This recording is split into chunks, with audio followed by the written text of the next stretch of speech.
Nakikipag-ugnayan na si Governor Aurelio Oy Matias umalis sa Liga ng mga Gobernador upang matulungan ang Pilipinang napabilang sa death row sa bansang Indonesia na si Mary Jane Veloso, tubong Nueva Ecija, na nahulihan ng 2.6 kilong heroin sa kanyang maleta noong taong 2010. Bagamat hindi pa umano personal na lumalapit ang pamilya Veloso kay Gov. Oy, ay handa naman niyang suportahan ang pamilya nito sa abot ng kanyang makakaya.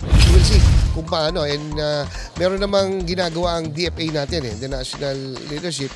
Right now, we can only support the family. Yung sa kababayan natin, sana mabigyan ng legal na hakbang. Bilang presidente ng League of the Governors ay gumagawa na ang gobernador ng mga hakbang upang makipag-ugnayan sa mga leader ng national government upang makatulong sa legal na laban ng kababayang Novo Ecijano. Ito ay dinidiscuss ng national leadership, no? At although nabigyan ng konting reprieve ng panahon, no?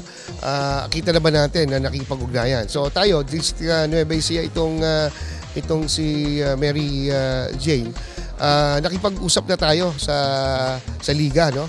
And the proper representation. Si Mary Jane ay single parent ng dalawa nitong anak na biktima di umano ng kanyang kababata na si Maria Cristina P. Serio na nangako ng trabaho sa kanya sa bansang Indonesia at nagbigay ng maletang naglalaman ng 2.6 kilong heroin at nahatulan ng bitay sa naturang bansa.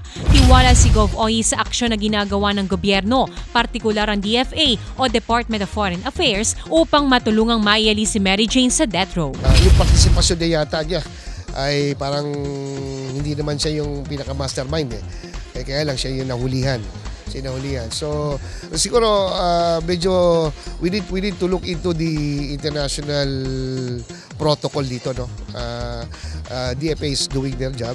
Tingnan natin kung paano tayo. Siguro sa atin dito tulungan natin yung pamilya.